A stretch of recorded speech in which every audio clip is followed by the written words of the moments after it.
जंगल में बहुत सारे पक्षी रहते थे। उन सब पक्षियों की आपस में बहुत ही ज्यादा अच्छी दोस्ती थी। रानी, कितनी ज्यादा गर्मी हो रही है। मेरा तो दम ही घुट रहा है इस गर्मी में। हाँ तो कालू जी, आप गर्मी बर्दाश्त कर लेंगे, परंतु नहर में नहाने नहीं जाएंगे। 1 हफ्ता हो गया है आपको बिना नहाए। कितनी बदबू आ रही है आपके पास से।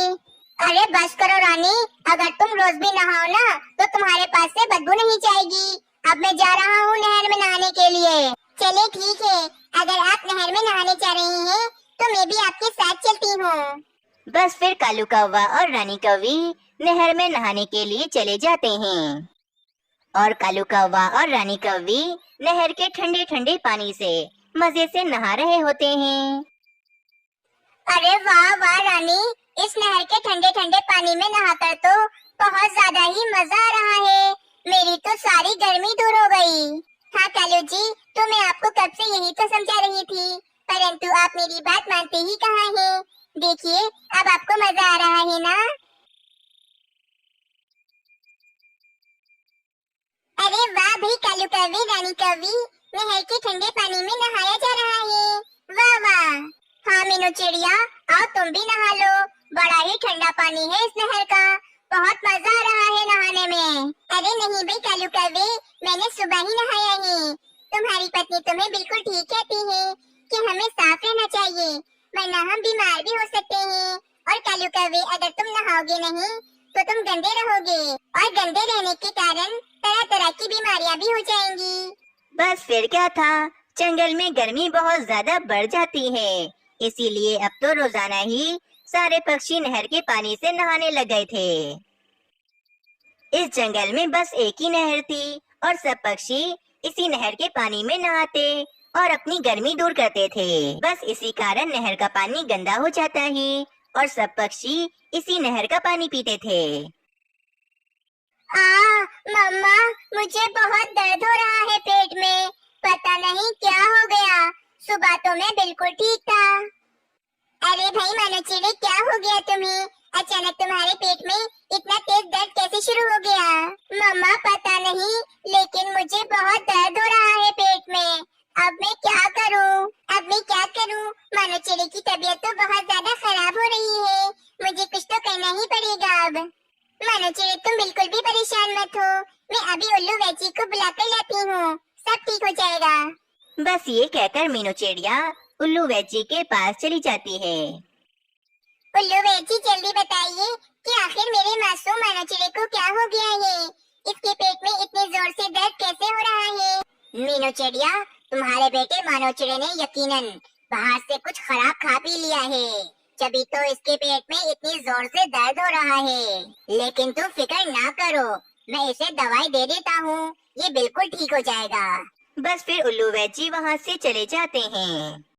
मनोचिड़े, मैं इसीलिए तुम्हें मना करती थी कि ऐसे बाहर से खराब चीजें मत खाया करो, तुम्हारे पेट में दर्द शुरू हो जाता है। अगली सुबह हो जाती है। मीनू चिड़िया, तोता और बुलबुल नहर में नहाने के लिए आते हैं। पक्षियों, अब इस नहर के ठंडे ठंडे पानी से नहाकर हमारी सारी गर्मी दूर हो जाएगी। बस फिर सब पक्षी मजे से उस नहर के ठंडे पानी से नहाने लगते हैं। पक्षियों, पहले इस नहर के पानी में बहुत ज्यादा मजा आता था, परंतु देखो तो इस नहर का पानी कितना ज्यादा बदबूदार हो गया है और कितनी गंदी बदबू भी आ रही है इस पानी से। मीनू चिड़िया, देखो तो हम सब पक्षी इस गंदे पानी से नहाते हैं और इसी गंदे पानी को पीते भी हैं। अब ये पानी हम पक्षियों के लिए बहुत ज्यादा ही नुकसान है। हाँ बुलबुल बहन, तुम ठीक कह रही हो, परंतु हम और क्या कर सकते हैं? इस नहर में नहीं नहाएंगे तो फिर कहाँ नहाएंगे? मीनू चिड़िया, अब हम सब पक्षियों को इस नहर के पानी से नहीं नहाना होगा, क्योंकि हम इस नहर के पानी को पीते हैं। बस फिर अगले दिन उल्लू वैची सब पक्षियों को जमा कर कर उनसे कहते हैं, पक्षियों, मुझे पता चल गया है कि सब पक्षियों के पेट में दर्द क्यों हो रहा है, क्योंकि सब पक्षी उस नहर का गंदा पानी जो पी रहे हैं। सब पक्षी उस नहर में नहाते हैं और उसी नहर का गंदा पानी भी पीते हैं। सब पक्षी अगर उस नहर का गंदा पानी पीते रहेंगे तो इसी तरह सब पक्षियों के पेट में दर्द भी होता रहेगा। परंतु उल्लू वैची, हमारे पास इस समस्या का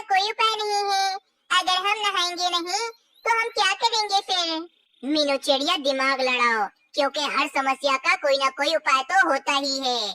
लेकिन अब हम सब पक्षियों को उस नहर का गंदा पानी पीना छोड़ना ही होगा।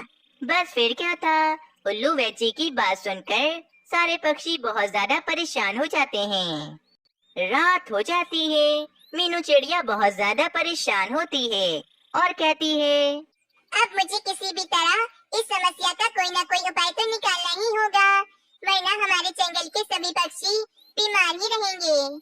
अगली सुबह हो जाती है, मीनू चिड़िया सारे पक्षियों को जमा करती है। मीनू चिड़िया, क्या हो गया? सुबह ही सुबह हम सब पक्षियों को क्यों बुलाया है तुमने?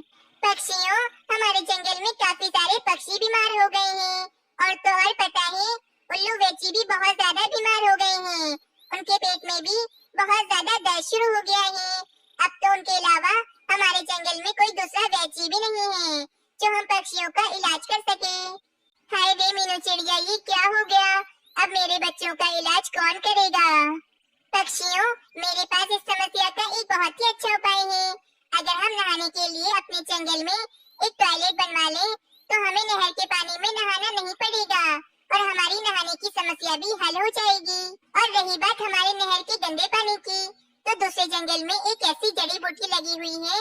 अगर उस जड़ी बूटी को हम अपने नहर के पानी में डाल दें, तो हमारी नहर का सारा पानी साफ सुथरा हो जाएगा। वाह वाह मीनू चिड़िया, ये उपाय तो बहुत अच्छा है। अब हमारे जंगल से ये बीमारी दूर हो जाएगी। तो फिर सब पक्षी थोड़ा थोड़ा भोजन मेरे पास जमा करवा दें, ताकि मैं उस भोजन से अपने जंगल में नया टॉयलेट बनवा सकूं। बस फिर क्या था, सब पक्षी पोटली में थोड़ा थोड़ा भोजन लाकर मीनू चिड़िया को दे देते हैं। बस फिर वहाँ पर मीनू चिड़िया का दोस्त रंगीन पक्षी भी आ जाता है। मीनू चिड़िया, तुमने मुझे बुलाया और मैं आ गया। तुम बता रही थी कि तुम्हें अपने जंगल में एक नया टॉयलेट बनवाना है। मैं बना दूंगा टॉयलेट। रंगीन पक्षी, तुम मेरे बहुत अच्छे दोस्त हो, इसीलिए ये काम मैं तुम्हें दे रही हूँ। तुम टॉयलेट बहुत ही अच्छी तरह से बनाना। मीनू चिड़िया, तुम बिल्कुल फिक्र ही ना करो। मैं ऐसा टॉयलेट बनाऊंगा कि सब पक्षी देखते ही रह जाएंगे। बस फिर रंगीन पक्षी अपना काम शुरू कर देता है। दूसरी तरफ मीनू चिड़िया और कबूतर दूसरे जंगल जड़ी बूटी लेने के लिए चले जाते हैं। शाम हो जाती है, मीनू चिड़िया और कबूतर दूसरे जंगल से जड़ी बूटी ले आते हैं। बस फिर मीनू चिड़िया वे जड़ी बूटी अपने नहर के पानी में डाल देती है और देखते ही देखते नहर का सारा पानी साफ हो जाता है।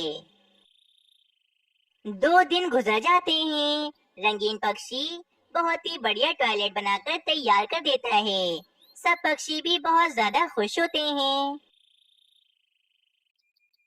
अरे वाह, बहुत ही सुंदर टॉयलेट बनाया है आपने। चलो बस पक्षियों, अब एक एक करके सारे पक्षी इस टॉयलेट में नहाएंगे। बस फिर क्या था, एक एक करके पक्षी उस टॉयलेट में ठंडे ठंडे पानी से नहा रहा होता है। प्यारे दोस्तों, अगर आप सबको ये कहानी अच्छी लगी तो चैनल को जरूर सब्सक्राइब करें और हमें कमेंट सेक्शन में अपनी राय देना ना भूलें। जंगल में एक बड़ा सा स्कूल था। इस स्कूल में जंगल के सारे नन्हे पक्षी पढ़ते थे। इस स्कूल में रानी कौवी भी टीचर हुआ करती थी और वे नन्हे पक्षियों को अच्छी शिक्षा देती थी। एक दिन की बात है, एक दिन कालू कौवा रानी कौवी से कहता है, रानी, मुझे तो समझ में नहीं आता, तुम्हें कोई भी काम तो सही से आता ही नहीं है। ना तुम्हें अच्छा खाना बनाना आता है और ना ही कुछ और। तुम नन्हे पक्षियों को स्कूल में कैसे पढ़ा लेती हो?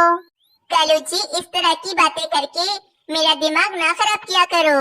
मैं जो बच्चों को स्कूल में पढ़ाती हूँ और इसकी सैलरी से ही आप भोजन खाते हैं। रानी, अब तो मुझे अपने पैसों का घमंड दिखाओगी।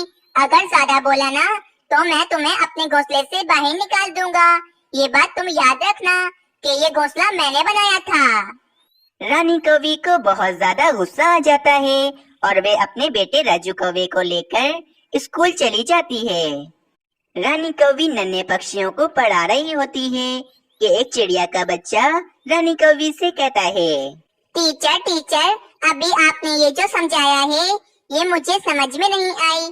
आप मुझे दोबारा समझा दें। बस फिर क्या था, रानी कौवी को पहले से ही कालू कौवे की बातों पर गुस्सा आ रहा था और अब इस नन्हे चिड़े की बातों पर रानी कौवी को और भी ज्यादा गुस्सा आ जाता है। क्या कहा तुमने? क्या मैं तुम्हें पागल दिख रही हूँ जो मैं तुम्हें बार बार समझाऊं? जब मैंने एक बार तुम्हें समझाया तो तुम्हारे समझ में क्यों नहीं आई? फिर रानी कौवी उस नन्हे चिड़े को बुलाकर उसे एक लकड़ी से मारने लगती है। टीचर टीचर, आप ये क्या कर रही हैं? आप सोनू चिड़े या किसी भी बच्चे को नहीं मार सकती हैं। स्कूल में किसी भी बच्चे को मारना बहुत सख्ती से मना है। मानो चिड़े, अगर तुमने ये बात किसी को भी बताई तो मैं तुम्हें इससे भी ज्यादा बुरा मारूंगी। फिर वे मानो चिड़ा बहुत ज्यादा डर जाता है और चुप हो जाता है। इस तरह कालू कौवा रानी कौवी को रोजाना ही गुस्सा दिलाता और रानी कौवी अपना गुस्सा स्कूल में आकर नन्हे मासूम पक्षियों पर उतारती थी। एक दिन इस स्कूल के मालिक उल्लू सेठ अपने स्कूल में आते हैं। रानी कौवी, मैंने देखा है आप नन्हे पक्षियों को बहुत अच्छी शिक्षा दे रही हैं, लेकिन आप इन नन्हे पक्षियों को मारती तो नहीं है ना? अरे नहीं नहीं उल्लू सेठ, मुझे तो ये नन्हे पक्षी बहुत अच्छे लगते हैं, तो भला मैं इनको क्यों मारूंगी? आप इन बच्चों से ही पूछ लीजिए। अच्छा तो फिर मुझे बताओ बच्चों, क्या ये रानी टीचर आपको मारती तो नहीं है ना? नहीं नहीं, रानी टीचर तो बहुत अच्छी हैं, ये हमें बहुत अच्छी शिक्षा देती हैं। देखा, मैंने आपसे कहा था ना, मैं भला इन बच्चों को क्यों मारूंगी, ये इतने मासूम जो हैं। और फिर उल्लू सेठ वहाँ से चले जाते हैं। अगले दिन कालू कौवा फिर से रानी कौवी पर गुस्सा करने लगता है। पापा, आप मम्मा को नहीं डांटो, मम्मा इतना बुरा भी खाना नहीं बनाती हैं। राजू, तुम्हारे कहने का क्या मतलब है? मैं इतना बुरा नहीं, लेकिन बुरा खाना बनाती हूँ। तुम स्कूल चलो, वरना ये कालू जी तो तुम्हें हमेशा गलत शिक्षा ही देंगे। वैसे भी अगर तुम्हारे पापा पढ़े लिखे होते तो ये इस तरह घोंसले में आराम नहीं कर रहे होते, ये आज मेरी तरह स्कूल में पक्षियों को अच्छी शिक्षा दे रहे होते। रानी, तुम्हारे कहने का क्या मतलब है? मैं जाहिल हूँ, तुम मुझे अनपढ़ गवार कह रही हो। हाँ तो हो ही अनपढ़ गवार, इसमें कोई शक है क्या? देखो रानी, मुझे गुस्सा ना दिलाओ, वरना मैं अभी के अभी तुम्हें तुम्हारे मायके छोड़ आऊंगा। बस करो, अगर मुझे गुस्सा आ गया ना तो मैं तुम्हें तुम्हारे ही घोंसले से बाहर निकाल दूंगी। फिर रानी कौवी राजू कौवे को लेकर स्कूल चली जाती है। नन्हे पक्षियों, आज मैं आप सबको सच के बारे में बताऊंगी। चाहे कुछ भी हो, कितनी भी बड़ी मुसीबत आ जाए, लेकिन हमें हमेशा सच का ही साथ देना चाहिए। झूठ तो हमें कभी बोलना ही नहीं चाहिए, क्योंकि एक न एक दिन झूठ हमारा खुल ही जाता है। और वैसे भी एक झूठ बोलकर हमें आगे 100 झूठ और बोलने पड़ेंगे, इसीलिए हमें हमेशा सच का ही साथ देना चाहिए। तो नन्हे पक्षियों, आप सबको समझ में आ गई ना मेरी बात, कि हमें हमेशा सच ही बोलना चाहिए। टीचर, अगर झूठ नहीं बोलना चाहिए तो कल आपने उल्लू सेठ से इतना बड़ा झूठ क्यों बोला था कि आप हमें नहीं मारती हो? मानो चिड़े, मैं तुम्हें देख रही हूँ, आजकल तुम्हारी जबान कैंची की तरह तेज चल रही है। अब तुम अपने टीचर को झूठी कहोगे, मैं तुम्हें अभी बताती हूँ। फिर रानी कौवी मानो चिड़े को गुस्से में जोर जोर से मारने लगती है।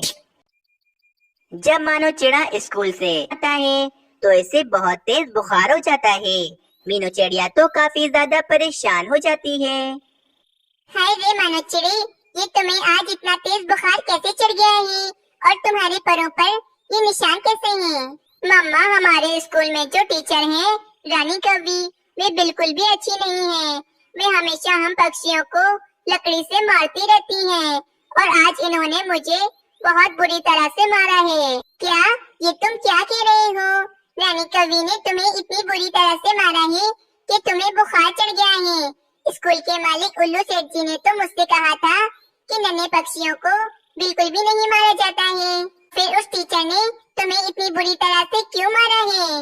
मैं कल ही जाकर तुम्हारी टीचर की खबर लेती हूँ कि बच्चों को इतनी बुरी तरह से कोई मारता है भला। अगले दिन मीनू चिड़िया मानो चिड़े को लेकर उल्लू सेठ के पास आती है और रानी कौवी भी वहीं पर होती है। उल्लू सेठ, आप अभी के अभी इस रानी कौवी को अपने स्कूल से निकाल दें, ये नन्हे पक्षियों को इतनी बुरी तरह से मारती है कि इन्हें बुखार चढ़ जाता है। रानी कौवी, ये मीनू चिड़िया क्या सच कह रही है? अरे नहीं नहीं मीनू चिड़िया, ये तुम्हारा बेटा बहुत झूठा है। कल मैंने इसे झूठ बोलने पर डांटा था कि हमें कभी झूठ नहीं बोलना चाहिए, और ये मुझसे बदला लेने के लिए तुमसे और उल्लू सेठ से मेरे बारे में झूठ कह रहा है। मेरा यकीन करो, मैंने तो आज तक कभी भी किसी भी नन्हे पक्षी को नहीं मारा है। मीनू चिड़िया, रानी कौवी एकदम ठीक कह रही है। बच्चे अक्सर झूठ बोल जाते हैं। रानी कौवी को मैंने कभी भी नन्हे पक्षियों को मारते हुए नहीं देखा है। उल्लू सेठ मीनू चिड़िया की बात नहीं मानते और मीनू चिड़िया अपने मानो चिड़े को लेकर वहाँ से चली जाती है।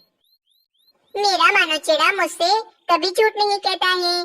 मुझे रानी कौवी की बात पर बिल्कुल भी भरोसा नहीं है। वे रानी कौवी न जाने झूठ बोलकर कितने नन्हे पक्षियों को इतनी बुरी तरह से मारती होगी। बस अब मुझे रानी कौवी की सच्चाई उल्लू सेठ के सामने लानी ही होगी, ताकि आइंदा कोई भी टीचर हमारे नन्हे पक्षियों को न मार सके। मानो चिड़े, कल तुम स्कूल जाना और अपने दोस्त राजू कौवे के साथ लड़ाई कर लेना। बाकी का सब मैं संभाल लूंगी। ठीक है मम्मा, परंतु अब कौवी आंटी हमारी टीचर नहीं रहनी चाहिए। हाँ मानो चिड़े, ऐसा ही होगा। बस मैंने तुम्हें जैसा समझाया है, कल तुम स्कूल जाकर बिल्कुल वैसे ही करना। अगले दिन मानो चिड़ा स्कूल चला जाता है और रानी कौवी सब पक्षियों को पढ़ा रही होती है। राजू कौवे, कल तुमने मेरी एक बुक मेरे बैग से चुराई थी। मेरी बुक मुझे वापस करो। ऐसे किसी की भी चीज कभी चोरी नहीं करते हैं। मानो चिड़े, मैंने तुम्हारी कोई भी बुक नहीं चुराई है। तुम्हें कोई और नजर आया होगा। नहीं नहीं, वो कोई और नहीं बल्कि तुम ही थे। तुम चोर हो राजू कौवे, चोर हो तुम। ये कौन पक्षी लड़ाई कर रहा है? ये किसकी आवाज आ रही है मुझे?